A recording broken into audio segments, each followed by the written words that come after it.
Right now, on to the point. Days after a deadly fireworks warehouse explosion, human remains are found as questions and frustrations continue to grow. Everything is mystery right now. Senior citizens in foothills communities getting priced out of their longtime homes due to the rising cost of fire insurance. We ask state leaders what they're doing to fix the problem. Have fun, but stay safe. The warnings tonight as we celebrate the 4th of July. This is one of our more deadly weekends of the year. I see all these crystals around here, sparkly things. Bartell's Back Roads takes us to an underground cave that was once a stop for curious travelers. As always, thank you so much for joining us on To The Point. I'm Alex Bell. A series of fireworks-related explosions is raising some serious safety concerns across California. There have been more than 3 explosions just this week, 2 in Southern California and 1 in the Bay Area. But the most devastating explosion happened right here at home, with families demanding answers. And it's been 3 days since that explosion rocked the rural Yolo County town of Esparto. New today, human remains were found at the site of the blast, with recovery efforts expected to last through the weekend. And as we learn that sad news today, we are also starting to unravel some of the mysteries surrounding the connections that both law enforcement and fire officials have to that facility that exploded. ABC 10's Gabriel Porras spent the day at the scene. Things on the ground haven't changed much 3 days since the tragedy, at least from what we can see. First responders still have this massive area blocked off. This is still as close as we're allowed to get, but beyond the barricades, we know remains are still being recovered. The blast hit close to home for this entire small Yolo County community, and even for the first responders who are now doing the heartbreaking work. Tuesday's deadly explosion at a fireworks warehouse in Esparto left Johnny Ramos's 2 sons and 5 others missing. And this morning, more pain. I'm alive, but at the same time I'm dead. No parent could ever prepare for his form of pain. Supposed to be they find 2 bodies, 1 yesterday, 1 today. And they now checking, the place. It took 3 days until the coroner's office could enter the rubble. On Friday, they announced the discovery of multiple unidentified human remains. It's all my life, and my 2 kids. And they don't care, everything is mystery right now. Mysteries like, how did this happen? How could a stockpile of so many fireworks shows be stored in one place and suddenly detonate? ABC 10 learning Friday that Yolo County Lieutenant Sam Machado's home, just feet from the blast site, was destroyed. Federal licenses tying him to a gun sales business at the address, according to an ATF search. Craig Cutright, a former volunteer firefighter with the Esparto Fire Protection District, operated next door under the business Black Star Fireworks. The Fire Protection District confirming that Cutright is no longer an active volunteer. Cutright told ABC 10 Tuesday night that the San Francisco-based Devastating Pyrotechnics also operated out of the Esparto address. Records show both companies hold valid licenses with the state fire marshal. I don't have no words. For Ramos now, just memories and so many questions. They are a hard worker, good kid. They graduated from high school in San Francisco. They're supposed to be fight with the fire. They don't fight. They don't do nothing. They don't care, We are learning that the local jurisdictions had not permitted this fireworks facility in the first place. Now, adding to the frustration for families is the silence from authorities. No press conferences today, no one made available for an on-camera interview, and these roadblocks, well, they haven't moved in days. In Esparto, Gabriel Porras, ABC 10. And we did reach out to Sam Machado, Craig Cutright, and the attorney representing Devastating Pyrotechnics, but we have not heard back yet. Meanwhile, the California State Fire Marshal spoke with ABC 10, sharing that today is the first day officials have been able to access the scene itself because of those very hazardous conditions. Clearly, there are a number of red flags in the last couple of days to tell us that something went wrong. But that is what our investigators are spending, dedicating their time to do, to figure out where the fire started, how the fire started, and were any of our regulations or California laws broken as a result of the sparking of this fire. It's a sad, example of why it's so serious that we get these illegal fireworks off our streets. Been streaming the latest updates on the fireworks warehouse explosion on the ABC 10 Plus TV streaming app. That app is free to download to your TV. Well, hundreds of thousands of Californians are finding home and renters insurance policies unavailable or unaffordable. ABC 10 continues to follow the state's insurance crisis and asks leaders what they're doing to try to solve the problem. And today, ABC 10's Becca Habegger visited a small foothills community as seniors there face difficult decisions. We're at the very charming community of Dutch Flat. It's an annual tradition for Sandy Vignolo and her family. Every 4th of July, the town turns out. It's just awesome. Her husband's family spans 6 generations in this Placer County community. And then this is his grandmother's house. A home they hope to keep in the family, but that is becoming a challenge. A few years ago, she and her husband were paying an annual premium of $1,100 to insure this home, but their insurer dropped them, and they had to go on the California Fair Plan, the high-cost, bare-bones fire insurance of last resort. Now, fire insurance alone costs nearly $8,000 a year, and they're also paying for a separate liability policy. We've had to dip into savings to pay that. There's a lot of people around here that it's gone beyond what they have. People are losing their homes. Suzanne Vidal also lives in Dutch Flat and is a real estate broker. Her homeowner's insurance increased from $3,300 to $5,100 in the last year, but she says that's nothing compared to an elderly neighbor who went from paying $1,800 a year in 2020 to now paying nearly $16,000 on the Fair Plan. And she knows many others in similar situations. Even if they don't have a mortgage and they're paying that much for insurance, that's hard to come by when you're on fixed income. You know, and say you're getting maybe $1,200 to $1,800 a month in Social Security.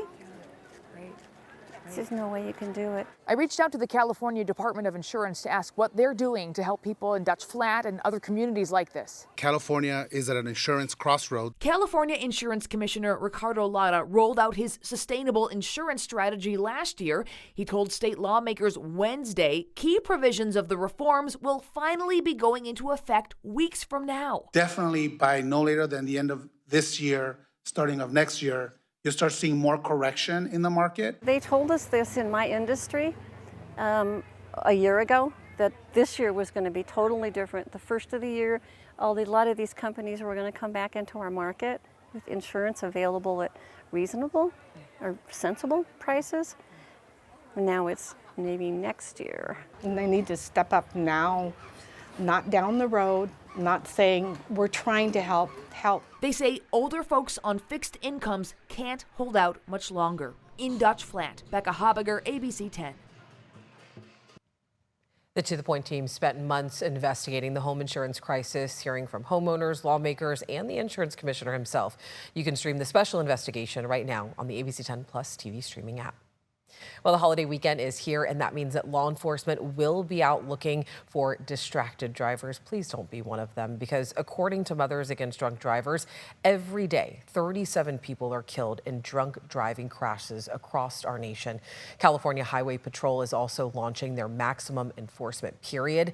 This comes as CHP recently rolled out a new fleet of vehicles. They're modified with smaller lights, less prominent logos, and in 5 different colors.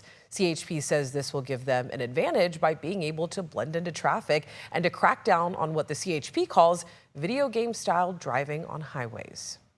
So we're right there, but they don't necessarily notice us. So they're going to do some of those aggressive and dangerous tactics. And so we're going to be right there to see them, and then we're going to catch them.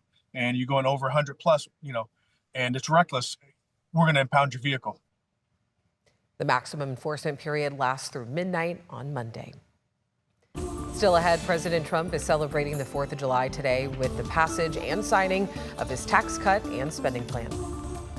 It was a below normal holiday today in terms of temperatures. Tomorrow's more of the same. We're back towards seasonal on Sunday, and it gets warmer next week. Forecast coming up. And later, Bartell's Backroads takes us underground to explore a hidden cave. But first tonight, another headlines. A 30-year-old man is dead and 5 people are hurt in Los Angeles after a fireworks explosion set homes on fire. It happened inside of a detached garage. More than 100 firefighters battled the flames on the roof after the blast. Crews continue to fight a large wildfire burning in San Luis Obispo County.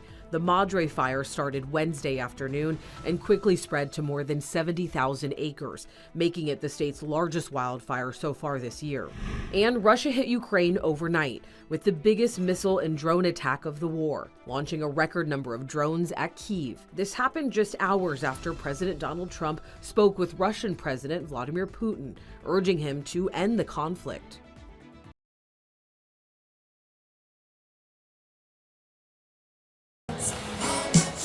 Welcome back in. The city of Elk Grove is celebrating the 4th of July right now, as you can hear. This is a live look at the annual Salute to the Red, White, and Blue. Gates opened at 5. The special drone show and fireworks are happening at 9:30. The event is hosted by our very own Mark S. Allen. And if you can't make it out to the event, you can watch it live on the free ABC 10 Plus TV streaming app.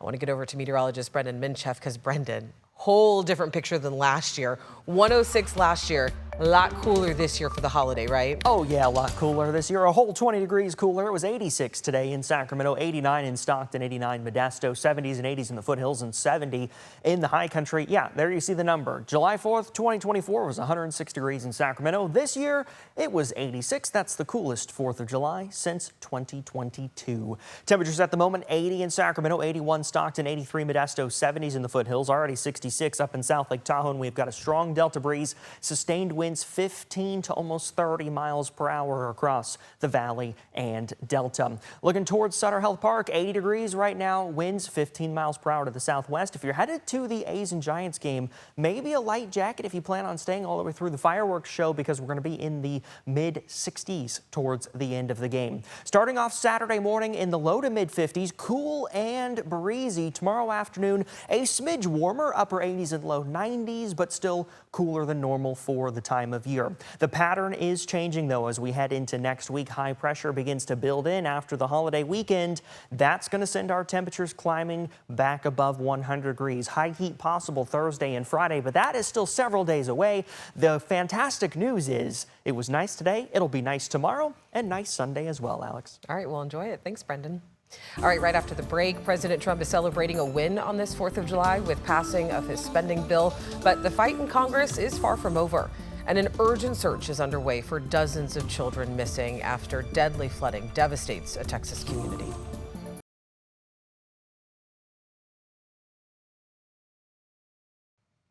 At least 13 people were killed in devastating floods in Texas, and more than 20 children are missing from a girls' summer camp. Months worth of heavy rain fell over just a few hours overnight in Kerr County, Texas, which is northwest of San Antonio. According to the National Weather Service, the Guadalupe River rose more than 20 feet in just about 4 hours. Some cars and homes are submerged in that rushing water, others with sections missing. One county official faced questions today on evacuation plans concerning nearby children's camps. Why weren't these camps evacuated? I can't answer that. I don't know. Why can't you answer that? There are kids missing. These camps were in harm's way. We knew this flood was coming. We didn't know this flood was coming. Rest assured, no one knew this kind of flood was coming. Kerr County officials said teams are working around the clock to work on rescue and recovery efforts. They said there are still several people that are unaccounted for. And President Trump is celebrating the 4th of July tonight with the passage of his tax and spending plan. The president signed his bill into law during Independence Day celebrations in Washington. ABC's Christian Cordero has the details from Washington. Today, President Trump puts his legislative plan into action, signing his massive tax cut and spending bill at the White House on the 4th of July, a B-2 bomber joining the pomp and circumstance as it flies overhead. That B-2 bomber, the same type of plane that struck the Iranian nuclear facilities last month. The bill's narrow approval through Congress, a huge win for the president and his Republican loyalists. What we've done is put everything into one bill. It's never happened before. It's the biggest bill of its type in history. We've never had anything like that before. But getting it passed was controversial from beginning to end, with a few hardline Republicans slamming the bill's price tag. The nonpartisan Congressional Budget Office estimates Trump's bill will add $3.4 trillion to the national debt in the next decade. The CBO also says some 11.8 million Americans could lose their health insurance coverage because of the bill's steep cuts to Medicaid. a particular medicine that I take, you know, I was told by the pharmacy costs like $3,000. So how would I be able to, you know, afford that without the supplement of Medicaid? Still, Trump praising the bill's $4 trillion in tax cuts, which will largely go to the wealthiest Americans. He also touted his no taxes on tips and overtime pay policy now put into action, as well as additional funding for border security. Not one Democrat voted for us, and I think we use it in the campaign that's coming up, the midterms, because we got to beat them. The midterm elections now about a year away, but for both parties with spending bill in hand, the race is already on. After Project 2025 comes Project 2026. And you will have an opportunity to end this national nightmare. Democrats are trying to seize on the health care cuts, specifically reminding voters the president repeatedly vowed he would not touch Medicaid. Christiane Cordero, ABC News, Washington. Still ahead, we hit the back roads and take a trip down under to a hidden, sparkling cave.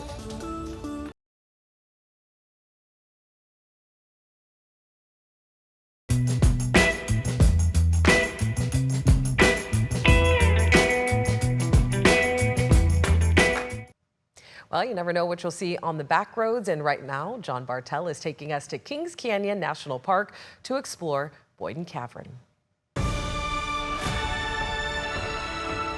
Kings Canyon National Park has some of the steepest and starkest mountains in North America, with numerous peaks over 14,000 feet.